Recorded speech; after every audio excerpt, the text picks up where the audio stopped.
Welcome to Uncharted Faith, a podcast from Trinity Church where we explore the deep and challenging questions of faith to discover God's truth.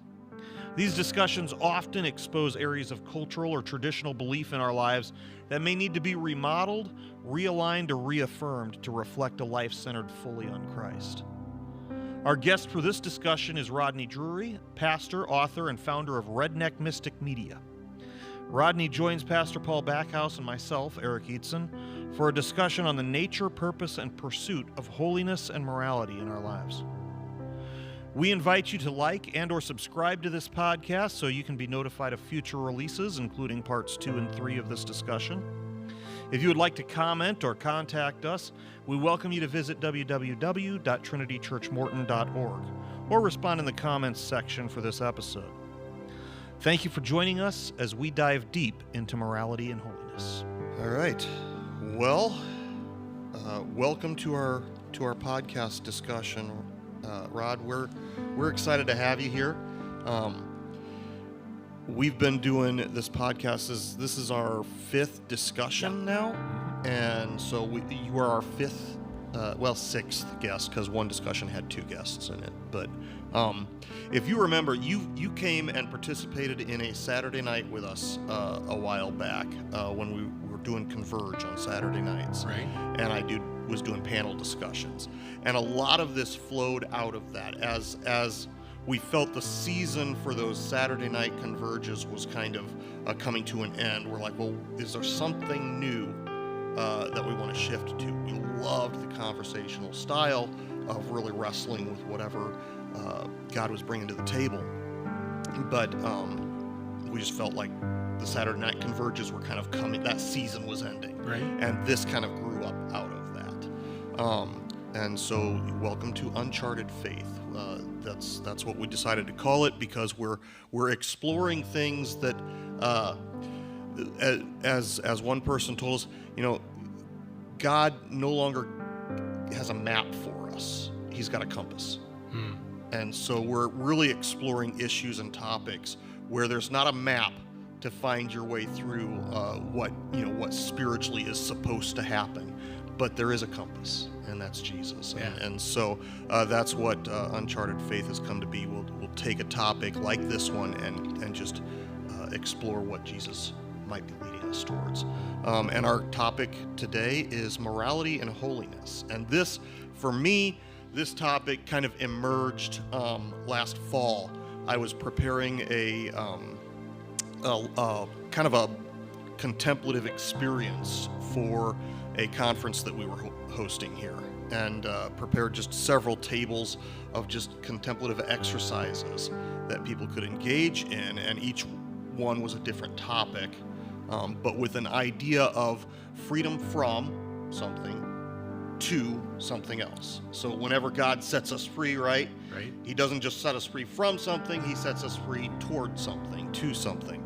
And this table was a new concept that developed. Really, the Holy Spirit just dropped it on me. And I remember I typed it up, and I actually went to Paul and I just had this one come to me, and kind of let him look, because I was like, I think I may be pressing up against some boundaries here that I don't want to press up against, but it really excited me. And it was that difference between morality and holiness, and that there has been, within the church specifically, there has been a conflating of those two things that has happened. And so I really wanted to kind of get into this and explore it with you. You came to mind, not least because of your journey in spiritual mysticism, the mystic Christian journey. And so I want you, this is for those of you who are tuning in, we're talking to Rodney Drury. And I never know if I'm saying that right. Drury? Yep. Sounds good. Sounds good. All right. As long as you approve it, then we're good with yes. it. And I call you Rod because that's how I got to know you, and I assume you're still okay with that. I am. Okay, so Rod Drury. So you can call him Rod too, Paul. I'll give you that thank permission. you. I appreciate it. Yeah, Rod, thanks for being here. We really appreciate it. Been looking glad to forward be to this conversation. You've been a friend of Trinity for decades, and so we just appreciate your willingness to talk with us. And and hopefully educate us, right? Yeah. And teach us something. Teach us. Oh, wise one. Maybe I can ask a good question at least. Yeah. So what I would love to hear from you just off the bat is to kind of, for people who are listening or watching us and don't know you, Right. just a bit of your story about not just kind of what brought you to this place, but even like, when did you first realize you were on a mystic journey with Jesus? Because, I personally believe we're all on a mystic journey with Jesus, just most of us don't realize it. So, for me, as a very young child, grew up in the Assemblies of God family, Assembly of God church. So the moving of the Spirit, the things of the Spirit were there. Teaching, very Bible committed church. All those things were there. But I was in a dysfunctional, violent family, and this turmoil between home circumstances and this life of God represented in the church, and that church had a number of great saints that were redemptive in my life. But so there was this felt conflict, and added to it by the strange phenomenon that often when I prayed, God miraculously answered prayer as a child, for machinery, equipment, provision. It seemed all very natural to me. But telling the story through the little details and going back, it was strange how God answered my prayer, and I never really got any mentoring into that kind of life of, I'd call it spiritual intimacy, where you talk to God and it's relational and He shows up, and I'm not speaking now of a ministry type of ministry. I'm talking about just your daily life. The tractor's not running, and you pray.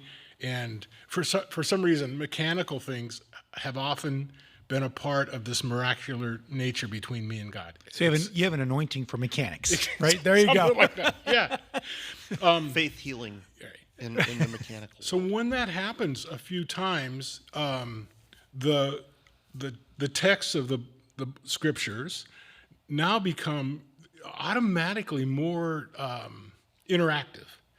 And so there's not only the list of things that I should have been doing. I mean, I was way behind in the moral code in a lot of areas, and yet there was something that kept me connected to God from childhood even through today that was beyond the rules. It was an adventure of relationship. And I've always felt like I've been really, really bad at relationships. So because of that feeling, I think I've tried hard to say, how do you really have a relationship with God, an unseen spiritual being, not like us? I have a hard enough time with my wife and kids. What's that one going to be like? So that intentionality of trying to figure that out has been a great joy of my life. It's just been a wonderful joy of my life to seek the Lord. Well, I actually started to hear some of our topic coming out even in what you just shared with us. The church has a history of holding the line on some standards while letting others slip and the like. And so one of the things that I think we want to start with here is to kind of differentiate what is the definition of morality versus the definition of holiness. We are called a holy people, right. and so, but we all know, looking around, that we're oftentimes not a moral people. So, what's the difference between morality and holiness to you? For me, morality comes from that word of a culture. I believe that's where it actually comes from, a set order of cultures. Like the Stoics before Jesus Christ came on the scene were very moral people. They set up a code, a pattern of behavior. Judaism had a pattern of behavior given from the Lord, so there was a code. But all the surrounding nations had patterns of behavior that were their moral codes. And so for me, morality is a moral code, and I believe in the New Testament, Jesus establishes a moral code. That these are rules for your well-being of life and the well-being of others. Not all moral systems are set up with that premise, but I believe maybe sort of basically Christianity, Christ set it up that this system of behavior is for your well-being, or we could even use the word happiness, is for your happiness and the happiness of others. So that's there. Holiness, to me, has like two dimensions. One is that there's this Old Testament concept of being set apart. So like you could take the wooden spoon, and if you removed it from your house and put it into the temple for an intended purpose, it was set apart, and so it became holy, right? So there is that could probably be called a ritual side of holiness, or maybe a tangible, whatever language you'd use. But it happens not because of any behavior, but because an item was deemed to be set apart unto the Lord, for the Lord. So, I mean, spoons couldn't be that, but cattle were holy, and then in the New Testament, we became holy in one of the passages it talks about being that holy people. Right. And I believe that reference is not to any behavior, but that we were set apart for him. Right. So that's one side of holy. And then the other side, I believe, comes from the root of the word meaning other than, or sometimes people call it uniqueness, or not like us. So holy is part of that thought of that word is through Scripture. One is it's set apart to God. The other, it's not like us at all. And that has then from that the tick list goes down like to uncreated, eternal, spirit. I mean the list gets big, but so here now we have this other side of holiness that is like if I went to the mystical roots, it takes you to the unknowable, unfathomable, crazy, wild. How do we even know it exists? Or and theology, both in the East and the West, has wrestled with that side of God and come up with their own rules of how it should be treated and things. But there's the God who is and is known and is unknowable. It's like, okay, yeah, that's a good Sunday morning. And that's sermon. a mystery. Yeah. Yeah. He is both known but unknowable. Yeah. And that is one of the great mysteries. We were just talking about this morning, that I'm like, man, I cannot serve a God that I can quantify, that I can understand. If I can fully understand him, he's not much of a God. Because I'm not much of, there's not much going on that. If I can understand it, it's pretty simple. And so yeah, I love that he's both known and unknowable, because it does speak to the majestic nature of who he is. And I love excuse me, your description of morality as a code, a cultural code of conduct in essence. That's basically how I would describe it as too. It's the ways that a culture differentiates between what is right and wrong. Yeah. This is allowable, this is not allowable.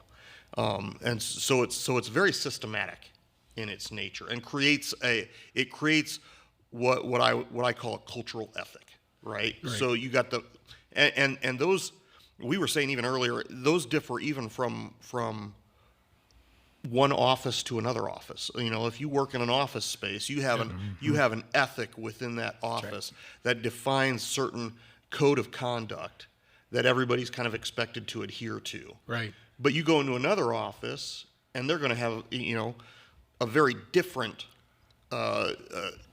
cultural ethic for that environment than what you were at in the other place. So, and then you say, okay, well, you've got the ethic of the Jewish culture in Jesus' day versus the ethic of the United States in ours. There's two very, very different things. Well, and we could see that in the scripture where they would have the Hellenistic Jews and then the Judean Jews, that they were all Jewish, but how they lived out their faith, and even within their own religion and their statements of faith, Hear, O Israel, the Lord your God is one, right. They were divided because of how they practiced their Judaism, and it was all based upon that moral code.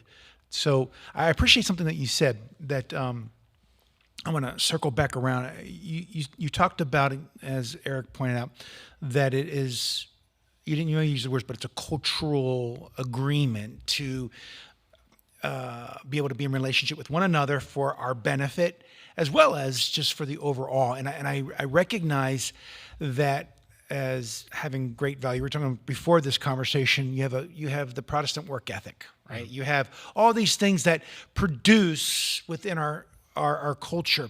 So the question I want to pose to you, though, is, and maybe I'm getting a little ahead of us, but we may circle back around to it if it's not time for it, is, so how did we then get to the place in the church where we conflate our morality with holiness? Because I would agree with you about your definition of holiness. And actually, I would include one more, which is just being near to God. Mm. That holiness is being near to God, but it's also being set apart. So I'd agree. But how did we get to that place where we conflate the two? Go. Yeah. No, so, let's do it. One of the struggles that we have as humans all through history and in our time is we often try to achieve a goal, we set a goal, and we flirt and we think and we ponder and we contemplate and we do all these things and try to arrive at the goal. But humanity, I think, has learned over and over again that if you want to get to a goal, you need some system. There's a way to live to get to the goal, some practical system. And I believe the Bible, the New Testament, and the Bible at large, Proverbs is a very do this, this cause and effect. It's not the only wisdom literature, but that's part of wisdom literature. Job has another story, the Ecclesiastes, right. but that so they. Through history, there's been groups of people in Judaism and in Christianity who developed systems. We can see it, and so in time, their system became the expression of Christianity, and the goal, although was still a goal, it lost its centeredness. Lost who God really is. Mm-hmm. And so through the development of systems, the pitfall we all face is that humans become more important and God becomes less important because I can empower myself to work the system. In a more modern religious history, as far as time goes, the holiness movement, it wanted to have communion and connection with God. Yeah. To do that, it started just building these systems, and there's no, there's hardly any checks and balances without some kind of cultural melee or revolt or meltdown or something. But and even in the Desert Fathers, way back when, there a little bit of elitism snuck. Things can sneak in. That I'm just mission creep. Yep, I'm gonna work. I love the Lord. I care about Him. I'm gonna outwork you. Yeah. And when I say you, now I brought humanity. I put us in comparative to the goal. So something I'm hearing, you didn't use this word, but there's the theological word telos. Right? What is, you're talking about goal, it's that, what is the completion? What is the vision of what we're trying to accomplish? And it's that, and you identified it as, I think with good intent, I think I'm going to bring it back to the Pharisees, right? Their intent, and we had a guest one time say that he has great sympathy for them, because so do I. I mean, my intent is to draw closer to the Lord. And if this works for me, it should work for you. And so what's the telos? To become like Christ. However, when there is that mission creep you talk about, that if that doesn't work for you, then you must be doing it wrong. And then we reinforce the system rather than embrace the idea that, well, wait a minute, you're set apart as well. Yeah.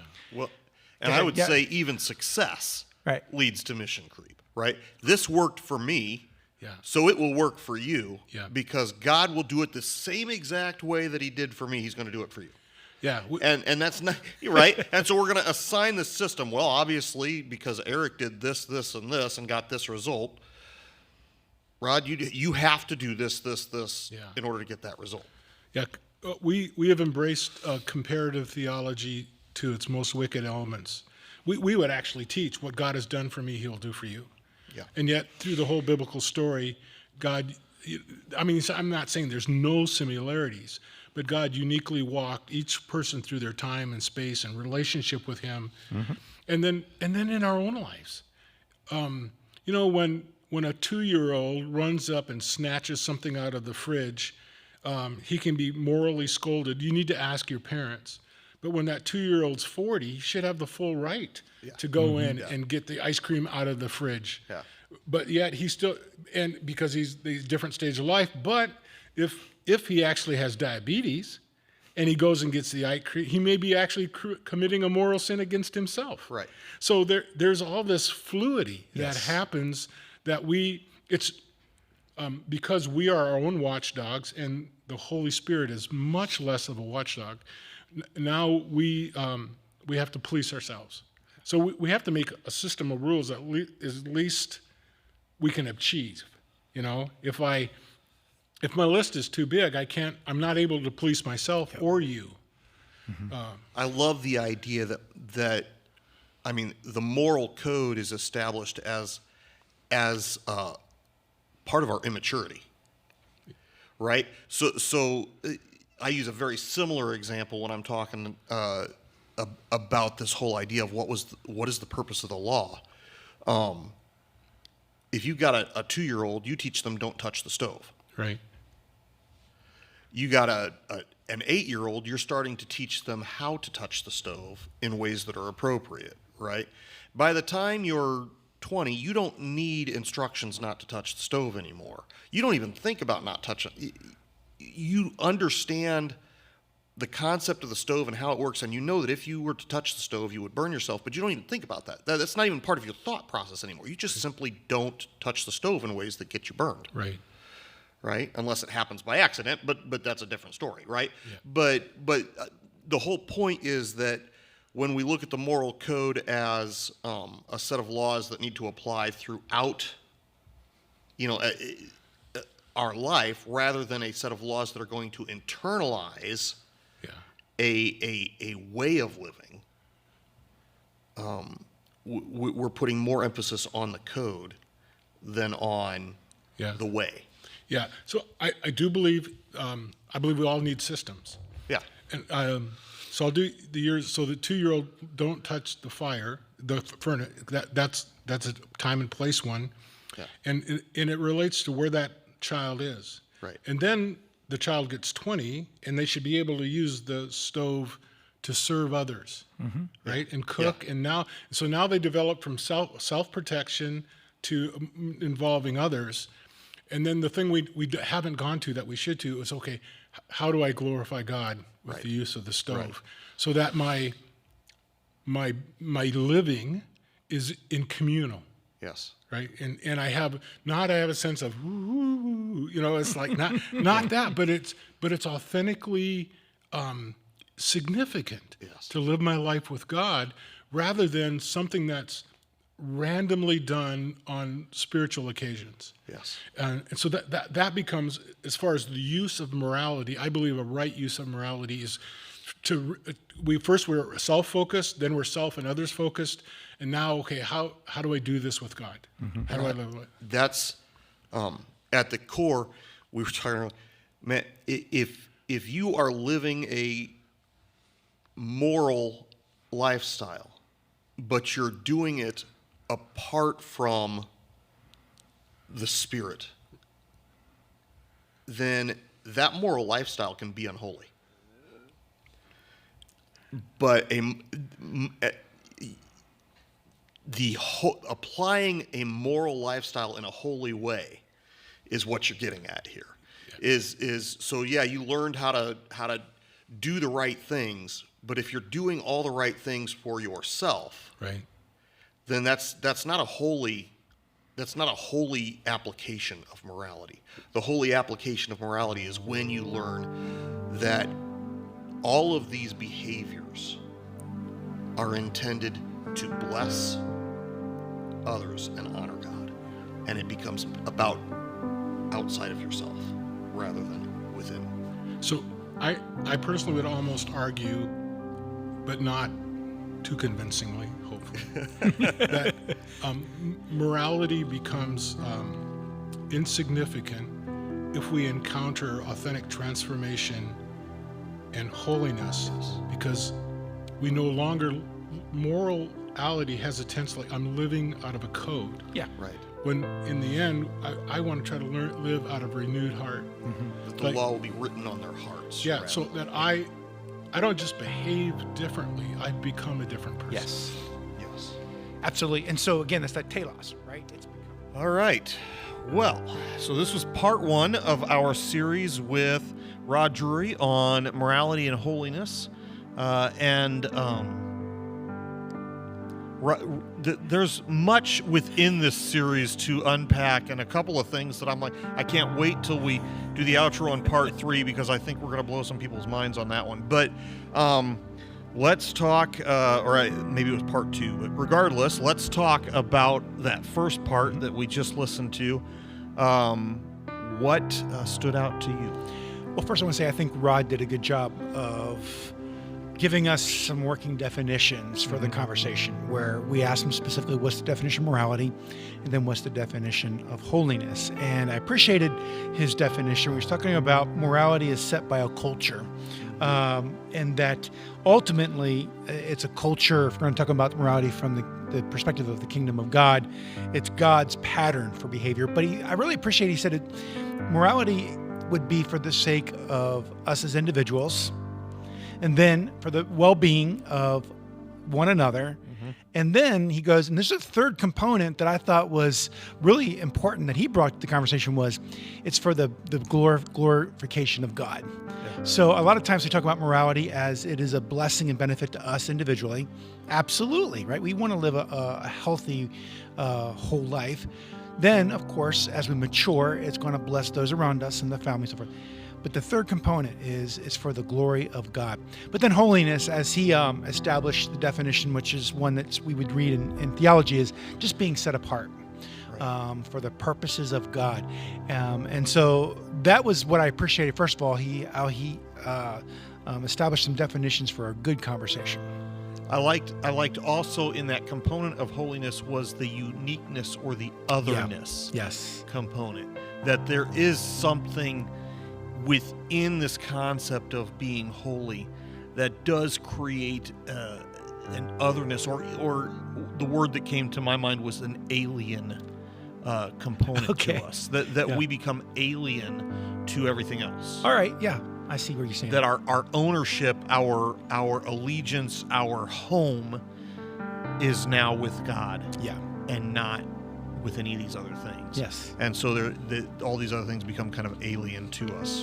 And then in that, you brought out a point, just looking at the value of worshiping a God that is unknowable. So he's knowable and he's unknowable at the same time. And it's God's revelation, his love for us, which he allows us to see and experience him with encounter. It's that he's knowable and unfathomable. We'll never run out of more to know. Absolutely. And that's a beautiful thing. For me, one of the things that within this, as we discussed these concepts of what is morality, what is holiness, the phrasing that came to mind for me was it's the difference between having a code and a way. Okay. And that's a subtle thing. Yeah. But it's that idea that systems or cultural systems of morality, they can help us learn and grow. They can guide us in a way of existing. Mm-hmm. But when that becomes something internalized, when holiness drives our conduct versus a moral code driving our conduct, we're following a way, which was actually what early Christians called Christianity. The way. It is the way. So it was beyond a set of moral guidelines and into something that it became an all-encompassing way of being, not just behaving, but of being. Right. And so as I was just taking notes, listening, he was saying doing the right things is important, but eventually can become with the wrong motive. Right. And I think holiness and our uniqueness being set apart, I think we're going to be getting into the second and third episode, which is purpose. We talk about that at a later time. But there's a holy application to morality that I think the two obviously will work together. Right. One thing I really enjoyed about the discussion too was you could not pin Rod down, right? You're trying to create this dichotomy, and it's just like we came up with. He refused. Exactly. Yeah. He fought back against that idea that they're somehow separate. It's like they go together. Right. But one of the things, a quote of his that I actually wrote down because I was like, this is really solid. He said, "Morality becomes insignificant if we encounter authentic transformation and holiness." Yes. He says, I don't just behave differently, I become a different person. Yes. You can be a moral person and still be the same person you were when you were immoral. Right. Absolutely. Because it's just a change in behaviors. Right. But when you change who you are at the very core, the behaviors will automatically change with it. Absolutely. So we can become experts in the system. Yeah. And that system and how we have set up a moral code, we can become experts. And we talked about that in regards to the book of Proverbs. The blessing of living out the book of Proverbs will bless our earthly life, but you can still be as much of an unbeliever as anyone else, but still live a well-balanced life just by following the book of Proverbs. Right. So yeah. It becomes a system rather than a way. Yeah. So overall, I mean, I really appreciated the introduction. I thought he really laid out some really good definitions. And as we continue to talk, I have to admit, as I was thinking it through, it's like I was getting all of these questions that were coming up. And one question I do have for you before we finish this up is, could you give us a definition of mission creep? Okay. Mission creep is when you've been given a specific objective to achieve. But in the process of achieving that objective, it's almost as if the goals begin to shift a little bit. Right. So in order to do this, in order to paint this room, here's a great example of mission creep that you probably just experienced. Okay. All right. You're trying to prepare a house for someone to come into as a renter. Right. And you know you need to do a certain set of things in order to get that done. You need to paint the walls. You need to do this, that, and the other thing. But what happens is you become so focused on the painting part that it begins to become the mission. Okay. Yeah. Rather than the mission, again, was to prepare a house for people to come into. Painting may be a step along that mission or an objective to achieve in pursuit of that mission. But when painting becomes the mission, now all of a sudden you're just looking for more things to paint. Right. Okay. Yep. And that's called mission creep. Just kind of as your focus shifts because or broadens. That's another thing that can happen is you begin to take on more and more missions. And your objective gets broader and broader. When originally it was supposed to be, I'm preparing this house for someone to rent, then along the way you're like, well, maybe we could also start this business over here, and we could also, and all of this would go together. Like now that I'm good at painting, I can start a repair business where I'm running out and painting other people, and the mission has changed. And I wanted to give you the opportunity to give that definition. Part of it is because I think that was a great way of talking about how mission creep, when we focus on morality, well, what's the goal?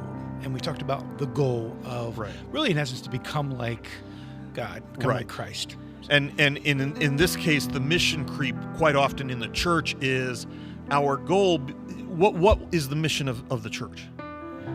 Well, we have this ministry of reconciliation. Yep. So the mission of the church is to see people reconciled to God, to see the world reconciled to God. But we oftentimes will cultural morality change as that happens? Yes. But our mission crept off of reconciliation and onto creating a moral society. Yes.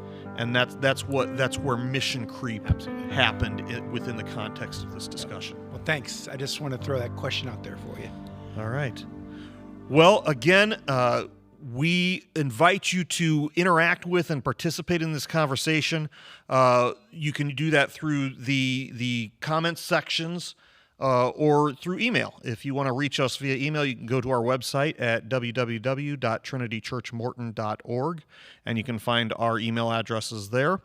And then the next episode will be coming out with part 2 of this discussion, so we will continue with Rod Drury. So if you want to be notified of that next session and all future podcasts that we release, we want to encourage you to like and subscribe to this one, and you will get that notification each time a new one comes out. Thank you, and God bless.